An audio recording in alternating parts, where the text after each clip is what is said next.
राज ठाकरे दिसत आहेत, त्यांच्या मागे त्यांचे पुत्र अमित ठाकरे सुद्धा आपल्याला दिसत आहेत.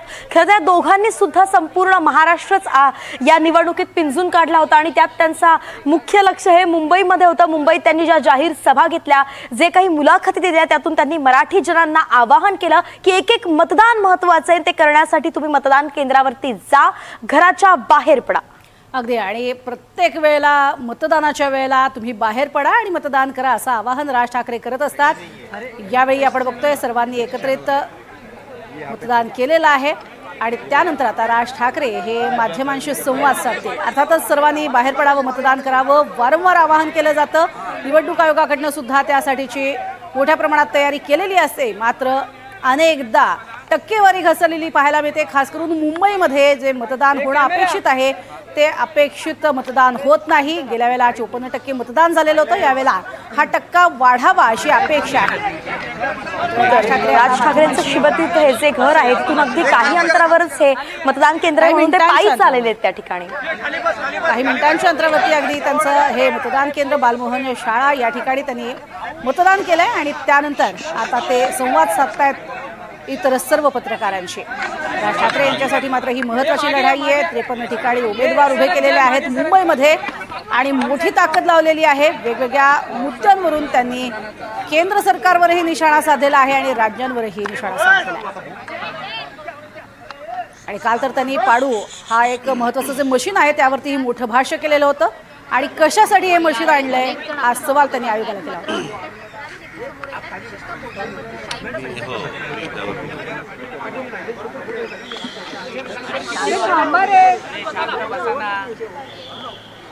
तुमच्याकडे पत्रकारांपेक्षा कॅमेरामन जास्ती बोलतात का?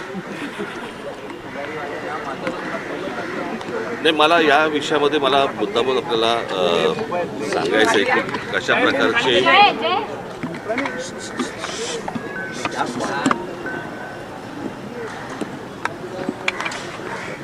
प्रकारची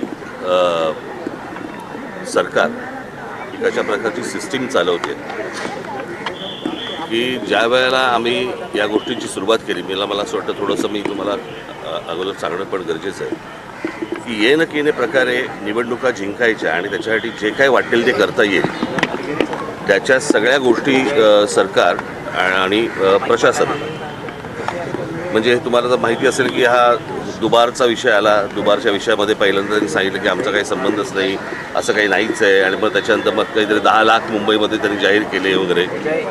मग त्या दुबारनंतर विषय आला की व्हीव्हीपॅटचा, की यावेळेला आम्ही व्हीव्हीपॅट वापरणारच नाही. त्याच्यामुळे आता आम्हाला कळतच नाही की दाबलेलं बटन कळलं का हे बरोबर त्या चिन्हावरती गेलं आहे की नाही ते दाखवायला काही मार्ग नाही. ते दाखवायला काही मार्ग नाही. आणि मग ते सगळं झालं. त्या सगळ्या गोष्टींनंतर आता नवीन काहीतरी काढलं की त्यांनी काहीतरी आता ते पाडू नावाचं काहीतरी यंत्र आता उद्या काहीतरी मतदार मोजणीच्या वेळेला वापरणार. म्हणजे विरोधी पक्ष वगैरे या नावाची काही गोष्ट ठेवायचीच नाही. दुसऱ्या पक्षाने निवडणुका लढायच्याच नाहीत. सरकारने ठरवायचं की कशा प्रकारे निवडणुका जिंकायच्या. जे त्यांनी विधानसभेच्या वेळेला केलं ते आता हे सगळं करायचा प्रयत्न करत आहेत. होऊ देणार नाही तो भाग वेगळा. परंतु आता हे मशीन आणलं आहे. हे मशीन कोणत्याही राजकीय पक्षाला दाखवलेलं नाही आहे. बरं, हे मशीन आणल्यावरती त्याचं क्लॅरिफिकेशन, त्याची स्पष्टता ही निवडणूक आयोगाने द्यायची. ते देत नाही आहेत. मागितल्यानंतर, पत्र पाठवल्यानंतर पण ते देत नाही आहेत. आणि आज तर अजूनच वेगळं काहीतरी की बाबा आजपर्यंत ती इंक लावली जायची, बरं का. आता काहीतरी नवीन पेन आणलं आहे आणि ते पेनमध्ये इतक्या तक्रारी सगळ्या बाजूनी येत आहेत की तुम्ही बाहेर पडल्यावरती त्याला जर सॅनिटायझर लावलं तर ती शाई जाते. म्हणजे आता कालचं घ्या तुम्ही, एक दिवस वाढवून दिला उमेदवारांना की तुम्ही मतदारांपर्यंत जाऊ शकता. आता हा असा कुठचाही नियम नाही जो कोणत्याही निवडणुकांमध्ये वापरला नाही. तो अचानक नवीन आणला. म्हणजे ते परत ते कशासाठी पैसे वाटायला. म्हणजे संपूर्ण प्रशासन हे सत्तेसाठी कामाला लागलेलं आहे. आम्ही आमच्या परीने जे काय करायचं आहे ते करतोच आहोत, बरं का.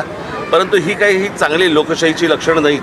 या असल्या निवडणुका या देशामध्ये होणं आणि त्या असल्या फ्रॉड निवडणुकांमध्ये सत्तेवरती येणं याला काही सत्ता नाही म्हणत. या सगळ्या गोष्टीला माझं फक्त नागरिकांना आणि माझ्या सर्व शिवसैनिकांना, महाराष्ट्र सैनिकांना मला फक्त एवढंच सांगणं आहे, सगळीकडे सतर्क राहा. या सगळ्या याच्यामध्ये की कशा प्रकारे आत्ता इथे छबिलीत असला कुठेतरी इथं एक दुबार सापडला, त्याला आता पोलिसांनी पकडलं आहे. म्हणजे हे सगळ्या ठिकाणी सगळ्या गोष्टी सुरू असणार. सत्तेचा किती गैरवापर करायचा याला पण काही मर्यादा मला असं वाटतं असायला हव्यात.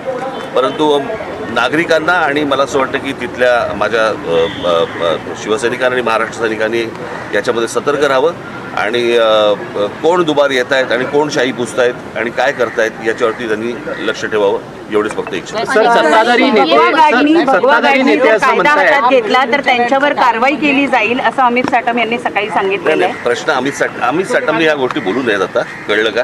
आज निवडणुकीचा आज मतदानाचा दिवस आहे. आम्हाला जे हवं ते आम्ही करू. सत्ताधारी सकाळपासून असं म्हणतायत मार्करचा वापर केला जातो. मार्करचा आम्ही आजपर्यंत शाही लावली ना, तू काय लावलं? मग तुझं बोर्ड बघणारच का निवडणूक आयोग? सत्ताधारी सकाळपासून अशा प्रतिक्रिया देऊ लागलेल्या आहेत. सत्ताधारी सकाळपासून अशा प्रतिक्रिया देऊ लागलेल्या आहेत की मुंबईच्या सत्ताधारी असं सकाळपासून मतदारांना आवाहन करतायत की मुंबईच्या विकासासाठी म्हणून मतदानासाठी बाहेर पडा. मग आणि शाही पुसा, शाही पुसा, परत जा, परत मतदान करा, परत बाहेर या, शाही पुसा. हा विकास ठीक आहे. आपण सतर्क राहावं आणि मला असं वाटतं की आपण सर्व पत्रकार बांधव भगिनी, आपल्याला पण माझी विनंती आहे की या सगळ्या गोष्टींवरती आपण बारीक लक्ष ठेवावं. राज ठाकरे यांनी प्रतिक्रिया दिलेली आहे आणि ज्या पद्धतीनं सध्या शाहीवरनं वेगवेगळं वादळ उठलेलं आहे त्यावरही राज ठाकरे यांनी भाष्य केलेलं आहे. तर सगळ्यात महत्त्वाचं म्हणजे शासनानं एक प्रकारे वेगळ्या पद्धतीनं प्रशासनाचा वापर केलेला आहे आणि स्वतःला विधानसभेत जसं जिंकून आणलं तसाच हा प्रकार सुरू आहे अशा स्वरूपाचा थेट आरोपच राज ठाकरेंनी केलाय. तर पाडू मशीन कोणत्याही पक्षाला दाखवलं नाही, विरोधी पक्ष म्हणून काही उरलंय की नाही राज्यात असा संतप्त सवाल सुद्धा त्यांनी केलाय. सत्तेचा गैरफायदा घेण्यालाही काही मर्यादा पाहिजेत असं एक महत्त्वाचं विधान खरं तर राज ठाकरेंनी केलंय. तर प्रशासन हे सत्तेसाठीच काम करतंय का असाही सवाल त्यांनी उपस्थित केलेला आहे आणि पाडू मशीन संदर्भात पुन्हा एकदा त्यांनी प्रश्न उपस्थित केलेले आहेत की पाडू हे मशीन कशासाठी आणलेलं आहे, विरोधकांना ते का दाखवलं गेलं नाही असा पुन्हा एकदा संतप्त सवाल राज ठाकरे यांनी उपस्थित केलेला आहे. खरं तर काही मतदारसंघांमध्ये जी शाई लावली जाते ती लगेच पुसली जाते असा तक्रारी येत आहेत आणि त्यावर सुद्धा राज ठाकरेंनी भाष्य केलं की शाईच्या ऐवजी पेनाचा वापर होतोय असं राज ठाकरे म्हणाले. मात्र सध्या ही एक्सक्लुझिव्ह दृश्य आपण बघतोय NDTV मराठीवरती. ज्या वेळेला राज ठाकरे यांनी आपला मतदानाचा हक्क बजावला तेव्हाची ही दृश्य आहेत.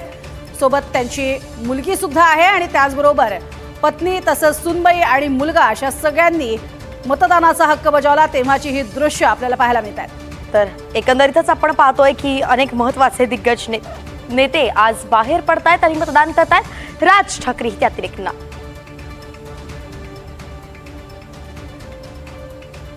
तर पुण्यातनं